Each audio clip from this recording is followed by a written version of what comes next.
Control, this is Dark Star Heavyweight.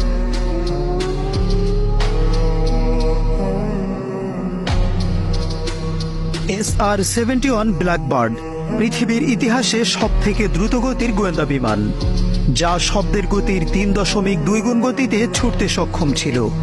Soviet ইউনিয়নের 200 যুদ্ধ বিমানকে গতির জোরে পরাস্ত করেছিল বিমানটি। মার্কিন বিমান বাহিনীর এই বিমানটি তৎকালীন সোভিয়েত সেনাবাহিনীর জন্য ছিল এক আতঙ্কের নাম, যার 24 বছরের সার্ভিস লাইফে 4000-এর বেশি মিসাইল মিলে ধাওয়া করেও কখনো তাকে ধরতে পারেনি, আসতে পারেনি নাগালের কাছেও। কেননা এই বিমানের গতি ছিল মিসাইলের চেয়েও কয়েক গুণ বেশি। বিমানটি ভূমি থেকে 85,000 ফুট উপর থেকে তুলে নিতে পারত ভূমিতে থাকা যে কোনো ক্ষুদ্র জিনিসের ছবি। যুক্তরাষ্ট্র সোভিয়েত ইউনিয়ন যুদ্ধের সময় গুরুত্বপূর্ণ গোয়েন্দা বিমান হিসাবে কাজ করত বিমানটি।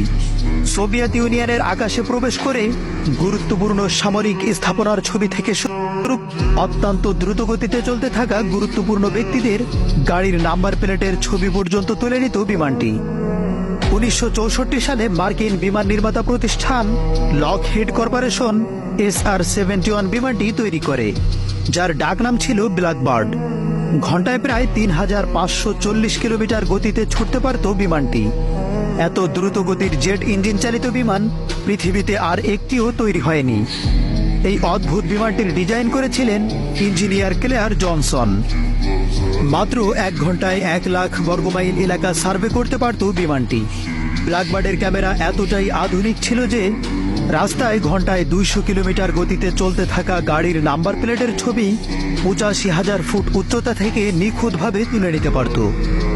তখনকার যুগে জিপিএস প্রযুক্তি ছিল না, আবার 33,000 ফুট উচ্চতায় কম্পাস ভিত্তিক নেভিগেশন সিস্টেম পৃথিবীর ম্যাগনেটিক ফিল্ডের কারণে ভুল রিডিং দিত। তাই ব্ল্যাকবার্ড আকাশের তারা দেখে পথ চলত। কি অবাক হলেন? SR-71 ব্যবহার করা হয়েছিল অ্যাস্ট্রো এনার্শিয়াল নেভিগেশন সিস্টেম।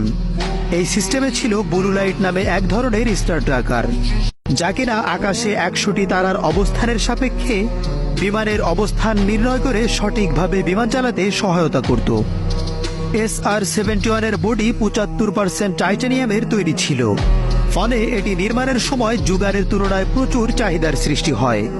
তৎকালীন সময়ে এই মূল্যবান ধাতুর প্রধান রপ্তানিকারক ছিল সোভিয়েত ইউনিয়ন। কিন্তু ব্ল্যাকবার্ড ছিল একটি অতি গোপনীয় প্রজেক্ট। এত বিপুল সংখ্যক টাইটানিয়াম কিনতে গেলে সোভিয়েত গোয়েন্দা সংস্থা কেজিবি সন্দেহ করবে। তাই মার্কিন গোয়েন্দা সংস্থা সিআইএ দেশে বিদেশে বেশ কিছু ভুয়া কোম্পানি তৈরি করে। তাদের মাধ্যমে সোভিয়েত ইউনিয়ন থেকে কেনা ধাতু দিয়ে এমন বিমান তৈরি করে যা সোভিয়েত ইউনিয়নের উপরেই গোয়েন্দাগিরির কাজ করত।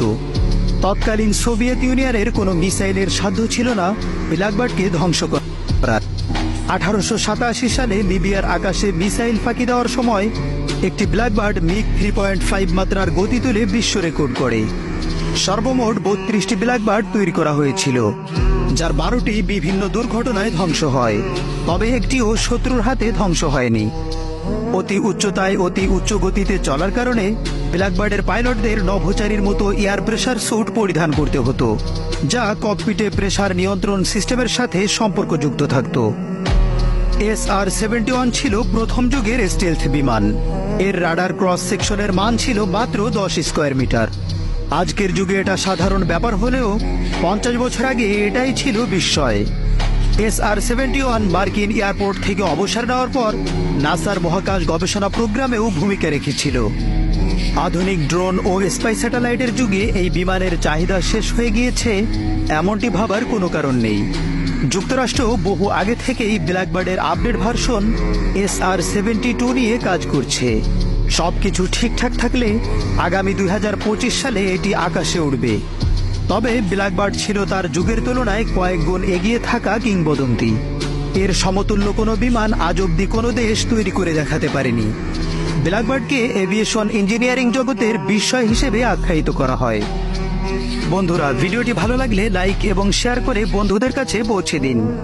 আপনাদের একটি লাইক এবং কমেন্ট আমাদেরকে নতুন নতুন ভিডিও তৈরি করতে অনুপ্রেরণা যোগায়। ধন্যবাদ।